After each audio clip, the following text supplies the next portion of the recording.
Hello, this is Marcus with Rehabber Pro, and today's blog I'm going to talk to you about 5 strategies for funding your deals.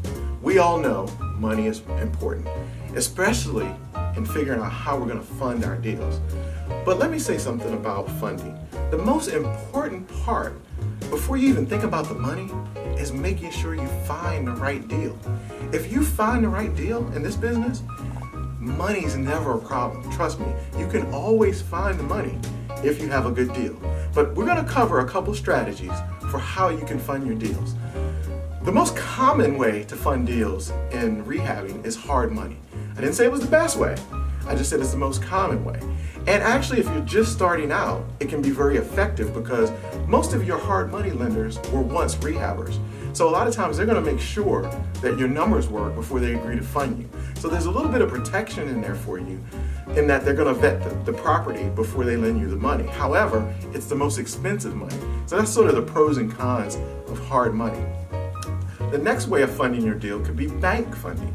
Now, bank funding is not as popular in our market because there's a lot of banks that will not fund renovation projects. However, there are banks that will. And most of these banks are going to be your small local banks. You can't go to your larger banks and say, oh, can you fund my rehab project? That's not going to happen. However, if you go to your small banks, your local banks, a lot of them are willing to do it. Now, there's some pros and cons with that as well. The pro is the interest rate is usually lower. Most of these loans are going to be around 6% and 1 point, if that. But generally, it's going to be in the 6 to 7% range. So the interest is very good.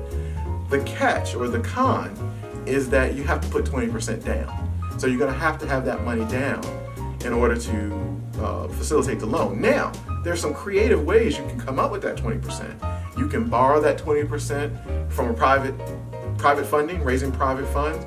You can take it out of an IRA. I mean, there's a couple different ways you could come up with that 20% and make that deal still work and not have to come out of pocket with money. So don't underestimate the power of bank financing, especially if you have a really big project, because the small interest rate, most of the loans are on a 12-month term. So the terms are pretty good. So that's another strategy. Private money is another way to fund your deals, and it's probably one of the best ways to fund your deal, because private money, you can kind of control the terms and control the interest rate a little bit better. So it makes it one of the most attractive ways, and it's probably one of the cheaper ways in terms of cost of money to fund your deals. Most of your private money lenders are willing to negotiate the terms, so 6 to 12 months, which is pretty standard. But the key is not just the term, but is it renewable? So for whatever reason, if your project had to go over 12 months, what is the renewal terms? And usually on private money, those are very flexible. On hard money and bank money, sometimes those terms in terms of renewals can be very expensive. But on private money, again, you can kind of, flex or negotiate those terms with the private money lender. And generally, your interest rates on private money can be anywhere from about 5 to 12%, depending on the private lender, and usually no points, and usually no monthly payments. So those are some big benefits. When you're dealing with the banks and hard money, typically you have to make monthly payments. However, some hard money lenders, as you begin to develop a relationship with them, they will forego the monthly payments and will allow you to make a balloon payment. But that's only after you have built a relationship with them. But private money, a lot of times right out of the gate, you can negotiate those terms, or they're not even expecting you to make monthly payments. So we've talked about hard money, we've talked about bank money, we've talked about private money. Another good strategy is owner financing. And that's probably an even better strategy.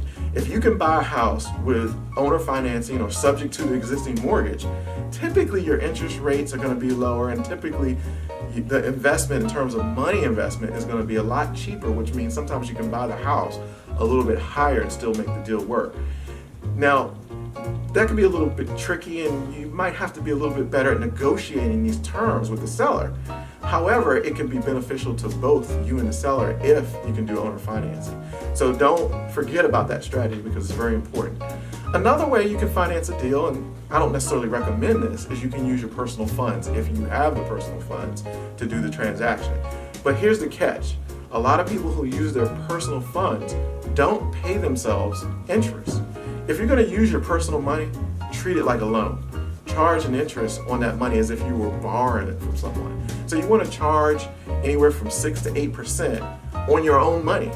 If you don't do that, you might as well lend it to someone else, because if you don't factor that into your cost, if you're just using your money for your transaction, you're actually losing money. So always remember, if you use your money, even if you're not using your money for the entire project, let's say for example, you're just using your money for the 20% down for the bank, you still want to make sure that you pay yourself interest on that 20%. Anytime you're using your own money, treat it as a loan. That is so important. I can't overemphasize the fact, otherwise you're losing money on your money. Now, like I said, I don't recommend you use your money. It's better to always use OPM, other people's money. But if you have to or want to, just make sure you factor that in. So these are some tips that you can use for funding your deals. I hope this was helpful for you. If you click on the link at the bottom, or actually if you click on the link on the video, we're going to send you some bonuses for watching this video today. We also want you to follow us on Facebook, Twitter, Instagram, and make sure you go to our webpage where we have a host of resources that can help you in your business. Again, I want to thank you today for watching this video. This is Marcus Hairston with Rehabber Pro.